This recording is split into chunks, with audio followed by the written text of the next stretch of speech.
So I'm just going to set the scene, and then I'm going to hand over to Ines, who's going to go through some of the key results and look at the interplay between resilience and efficiency. But first of all, I want to be provocative and to start the debate about the interplay between resilience and efficiency, because we want the right dairy cow for the future. We want to understand how information from all sorts of sensors can provide proxies that will allow good decision making, because we understand the interplay between resilience and efficiency well. So this is part of my picture of a cow for the future. And thinking about discussing with farmers and vets and the stakeholders involved today, we really want to hear your thoughts and your views, because there's a perception of resilience that it's a cow that doesn't get ill, that is easy to recarve, that is a cow that isn't seen, isn't noticed. But perceptions of efficiency are high production cows that have got good feed efficiency. And really looking at definitions is important, because to be provocative, when we talk about resilience, have we sometimes been talking about robustness? And Nick will recognise some of these slides from Dubrovnik, where we talked about the difference is that resilient cows are high-performing cows. They're cows that can adapt to tough times, but they can exploit better times with excellent reproduction and high production. And that's different from a robust cow that is less high-performing. So I just want to, in our discussions today, for us to think a bit about when we talk about resilience and when we talk about robustness. It may be that a cow that is able to recover quickly is a resilient cow, and recover quickly to a high level, more than a cow that is stable but is a low performing cow. And maybe we've got some traits here that look at robustness is strong cows with solid temperaments. They're less productive but durable. But the resilient cow is a cow that's profitable, autonomous, and adapts very well to her environment and perturbations. So just thinking about the physiology of resilience and efficiency so that we can understand the interplay, then resilience, we've underlined traits of body condition and energy balance that allow fertility and estrus expression, good immunity, good health, and also adapting to change with social behaviours that are, again, not limiting. With efficiency, the compromise between milk yield and energy balance, understanding how the rumen microbiome and good fermentation might be underlying some of those outputs, understanding forage versus concentrate intake, again, dry matter intakes and social dominance factors, and overall health.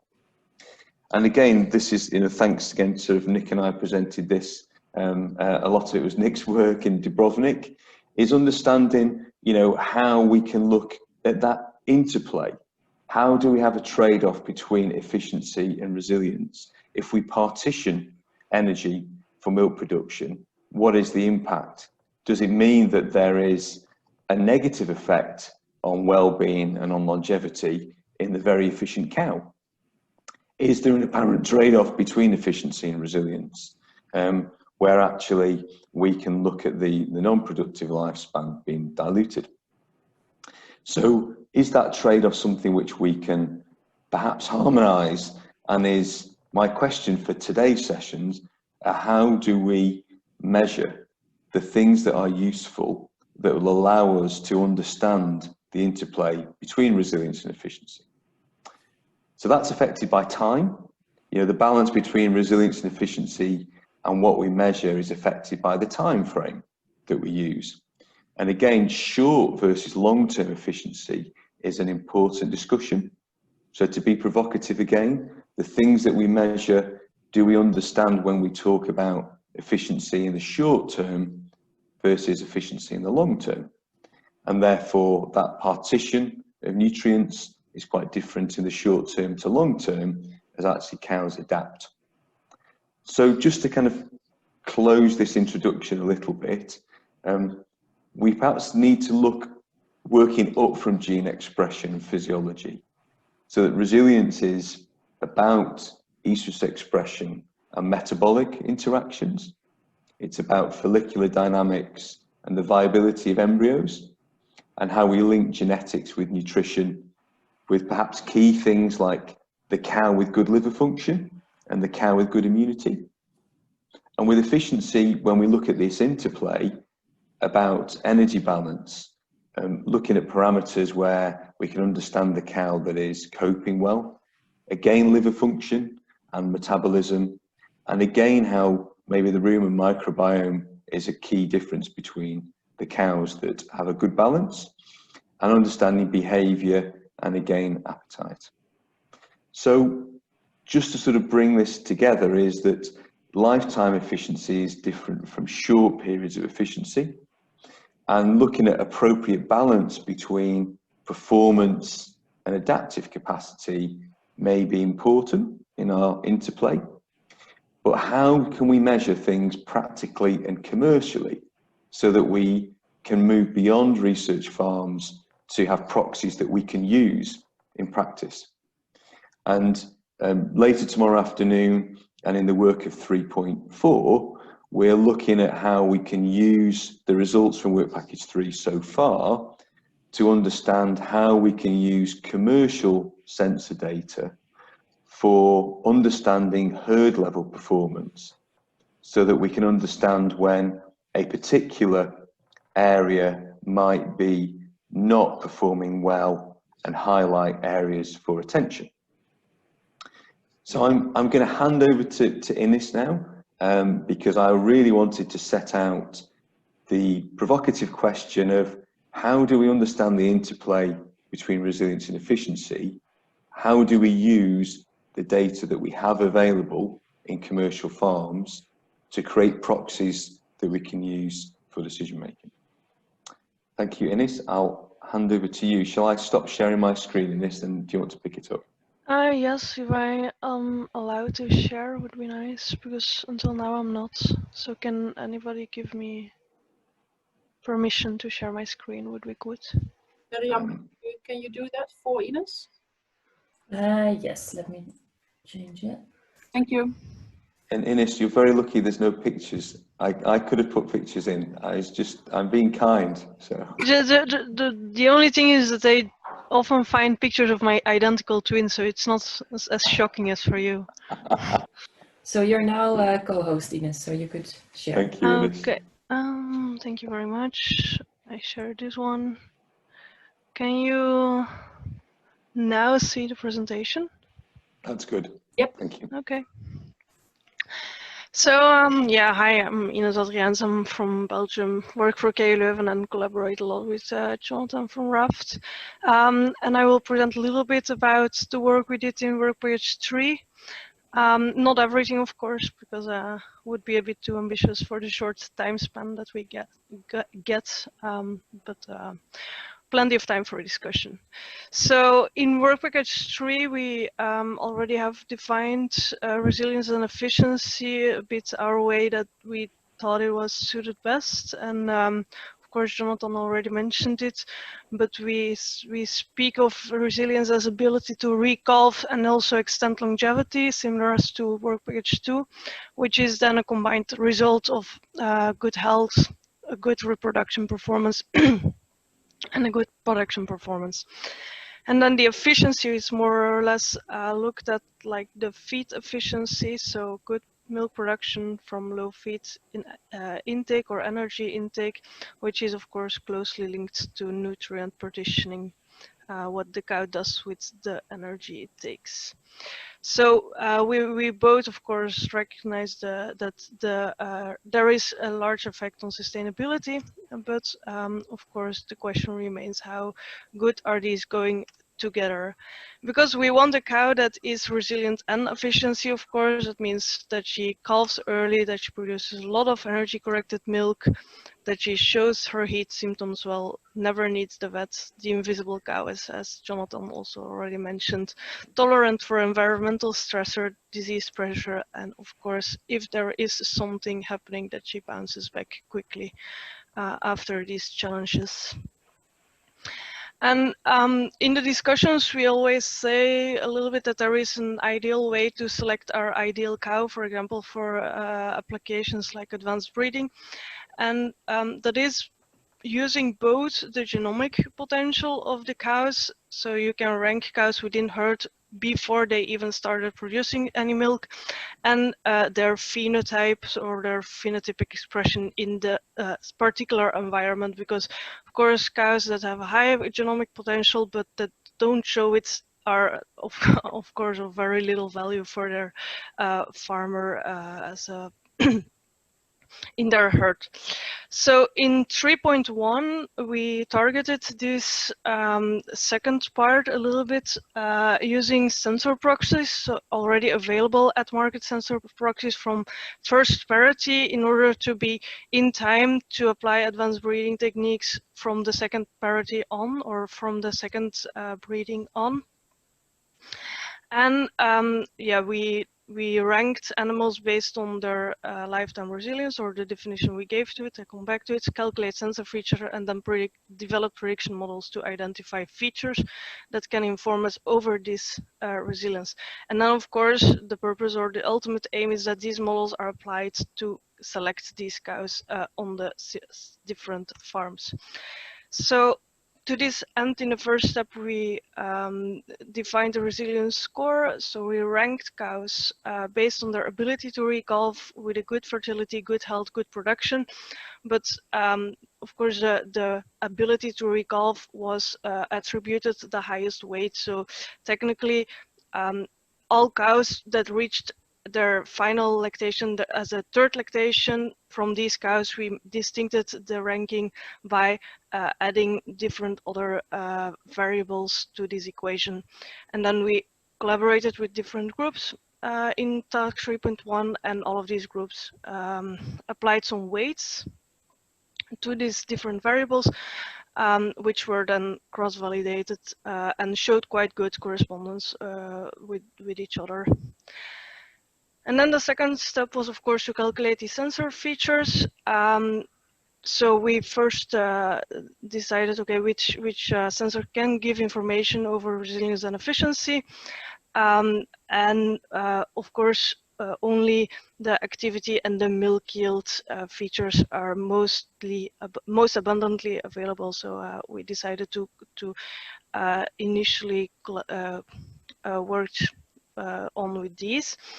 But we also, of course, just taking the data is not enough. We wanted to extract some features from it, and there is always a trade-off, a balance between the what we can get out of the data and how complex we can make these features. And I just wanted to show some figures from sensor data that show a little bit the problem of complexity, and you can assume biologically sound features, and then if you go look and try to make a mathematical formula to calculate them, that it's not always that straightforward, or that the features itself are also not always that reliable. So that you always need to take this uncertainty into account when working with model-based or with model-based data-based modeling. So this is quarter milk yields, and you expect just to see a lactation curve in the milk yields, and then if there is a mastitis problem or something like that, you really see, like the second picture around day 250, that there is a perturbation, a deviation. But in some cases, you see that the perturbation deviation is so large that you just end up with no recovery at all. So this quarter is dried off, and yeah, what feature will you extract if you try to characterize this feature? You will already have a deviating value that is informative in itself, but that cannot be considered as the same as if you would just have a recovery phase.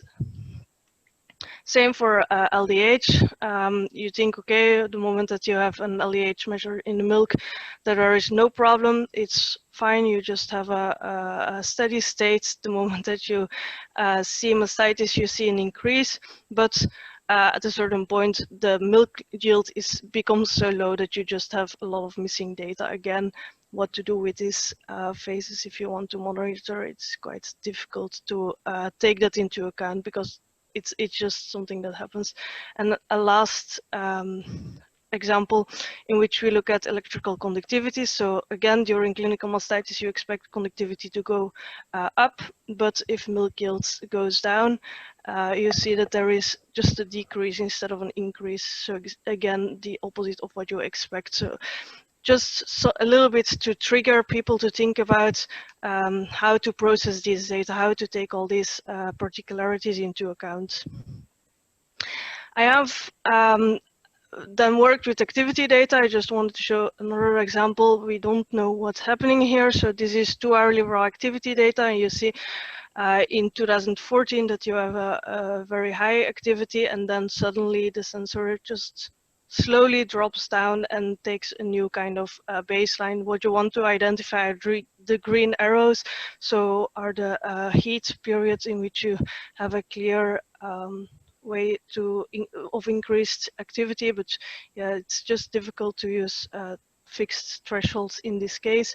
And this too is an example. You have very similar variance in these milk yield curves if you look at the residuals, but these give a lot different information if you would look at the raw variables. So in 3.1, we there were two types of curve parameters defined. So the first were the type A curve parameters who say something about the overall behavior, which were quite easy to calculate, and that of course has a lot of advantages computationally, and you can apply them to all sensors. And then a second part in which we looked at more specific dynamics, in which we made these assumptions of what you expect from the effect on the sensor data from certain events or from certain challenges, which were less easy to calculate, still easy, but not less easy, and you had some more strict data requirements. So for this, we mainly used milk yield and activity sensor features, and I will show a little bit about them. The last one, so I didn't want to repeat everything from last time. So yeah, yes, 2 more minutes. Perfect. So we ended up with the meaningful milk yield features in which we try to characterize the overall shape variability and perturbations in milk yield. In the sensor features for activity, we defined the short-term changes as an indication for fertility and the long-term changes for the indication for health. And then we developed some prediction models to identify features that can be informative over lifetime resilience. So again, the outcome is a resilience score. Within farm predictors are milk yield and activity sensor features. And initially we assumed, of course, that on different farms, similar physiological features reflected in the proxies would determine the resilience rank and longevity and productive lifespan. So each farmer, like mentioned before, would say, okay, low milk production is a reason to cull the cow, not to take her in the herd very well, or a cow with a lot of perturbations will have a shorter productive lifespan. We could reach quite some good prediction performance in cross-validation, but we didn't find a common equation across farms. So also between the farms, there's just too much variability in the sensor features, but also in the outcome and also in the culling management. This is quite a nice example. What demonstrates this can be, for example, a cow with very severe claw problems, because you see very sudden recovery, and still this cow reaches more than the 4th lactation, because here the data set ended. So you would expect from the features that this is a cow within the 1st lactation that would be culled. It's not, and goes back. So alternative can we, instead of use this model-based where there are a lot of uncertainties, can we use a knowledge-based, like target more practical resilience, robustness, using the sensor features and rank archives based on desired characteristics. And then, yeah, of course, we can try to see, or this is one of the topics of 3.4, which can become very interesting, and try to see if we can add also some different sensors like the body condition score sensors that are currently available. Maybe something about concentrate intake can be thought of in the future to bring resilience and efficiency a little bit more together. And then, yeah, I really recommend to also look at the different methodologies for these expected trajectories. There's quite some papers published recently for this. And I think all these things maybe bring together the methodologies from the high frequency sensor time series together with what they do in work package 2 with more detailed trials, see how well they correspond, are all things that could be discussed, that could be interesting to just cross the methodologies a little bit and see which questions can be answered for that. Voila.